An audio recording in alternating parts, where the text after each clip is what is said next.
What do you guys look for going forward from this team? Like, what do you want to see? I know we play 3 very bad football teams. Like Sam Houston might be the worst team just in general in college football. Like I watched them yesterday versus UNLV. They are a very, very bad football team. But what do you want to see the next couple of weeks going forward for Texas? Go ahead, Gerald. I mean, I think I want Texas to look like the Death Star against these schools. Like that's really what it needs to be. I think for Texas to, again, feel confident going into the Swamp, you need to be able to run through these teams, and you should based on talent alone, right? I mean, you can't just you can't just roll it out there and be good. But I think this is about as close to it as it can be for this team. So I think I think Arch being able to hit the layups is probably like if you can't hit the layups against these next 3 squads, then the red flags are going up. But if Arch could get into rhythm, get relaxed, kind of get out of his head, hit the layups, I think that's the one thing. I think that'll be a differentiator for Texas. For myself, I want to see of these next 3 games a number 1 receiver that Arch can build a connection with, because we have the ground game. I think we proved it. We can run against Ohio State. I think the offensive line showed enough to think we're pretty set there. Defense was baller today, but receivers couldn't find separation, and when they did, Arch could never really build a connection or rhythm with any of them. So I think moving forward, I want to see Arch find one, whether it's Livingstone, Wingo, DeAndre Moore, any of those guys. Can he find somebody who he can rely upon on 3rd and 8? I got to find a guy who's going to find separation. I'm going to throw it to that guy, because Ohio State has that with Jeremiah Smith, right? And Colt McCoy had that. And Quinn Ewers had that last year with Jordan Whittington at times. So that's what I want to see with Arch Manning this year. Can we find somebody who can be that go-to guy in certain situations?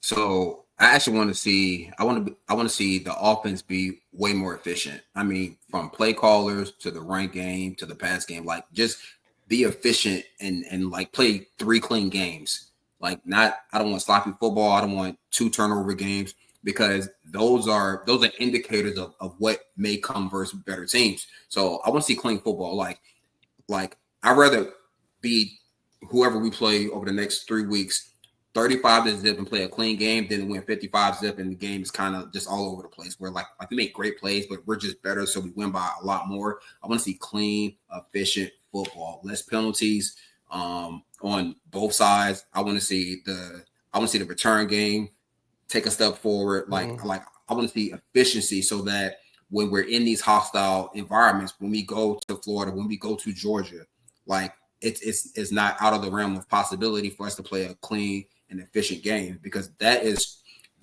can carry over the rest of the year, because then they know how to do it.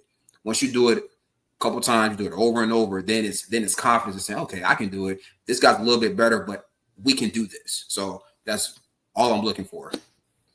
No, I completely agree with that, and the wide receiver thing, and also what you said, Gerald, because it's just these little things that Texas has to do. Stay clean, I completely agree, would be the number 1 thing, because we've seen it happen. Like that was what had the red flags go up for me last year versus Mississippi State, is all these little things like, why are we committing these stupid penalties? That just needs to stop. If you want to be a national championship team, you can't be doing that. You can't be giving teams that are on your level extra opportunities to beat you, and that's what you're doing.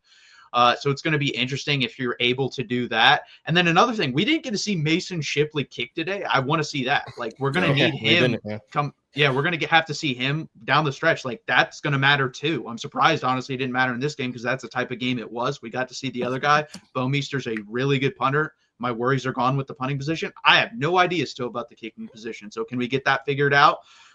Will it be high pressure kicks? Probably not. Let's hope not, because if those are high pressure kicks in the next 3 weeks, then we have a whole different discussion. But I would like to see, some opportunities. And I hope Sark realizes that too in games of, it's 4th and 1 here on the 31, but we're up 17-0. I'm just going to have him kick it. I hope he does something like that instead of going for it, because you need to learn about that guy. You need to learn if you can trust him between 40 to 50 yards kicking the football, because the last guy you couldn't, and he cost us some games. So I'm hoping we learn about Mason Shipley coming down the stretch as well. Good call. Absolutely. Yeah. Like Sark, in terms of, talent alone, we should beat these next 3 schools by 21 plus points, right? Sark should definitely use these next 3 weeks to see what guys are made of at different positions and in different situations, just like to help build their confidence and their character within the game, and for him to better understand his team, because it's easy to say it in practice because you control the situation. You control that he's kicking a 50-yard field goal from the left hash. Like, okay, that's all in your control. Like, but when it's live bullets flying, even if it's versus San Jose State, like, we still get to see, to your point, Matt, like what these guys can do, what they're made of. So hopefully he used this opportunity over the next 3 weeks as guys are playing well to put them in kind of uncomfortable situations and moments so that we can see if they can live up to it. Yeah, these next 3 games, they're called stat games. This is where you pad your stats. No, I used to love those. Arch, go for 10 touchdowns these next 3 weeks. Trey get 100 yards. Brian Wingo going 100 yards. Colin Simmons get 2 sacks.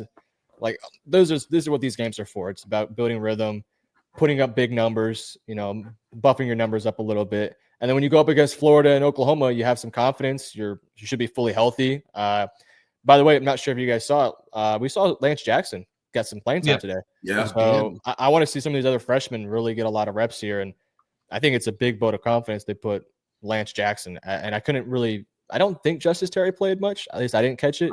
So it tells me a lot that they think very highly of Lance Jackson, that they had a package with him and Brad Spence quite often. So that's something to look forward to.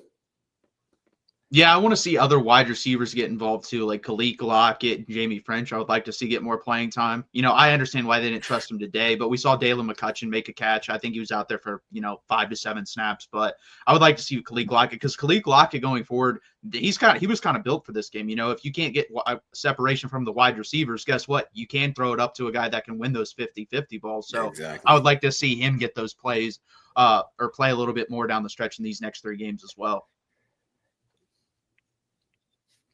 We should see the very bottom of the depth chart, hopefully, over the next 3 weeks. Yeah, I agree.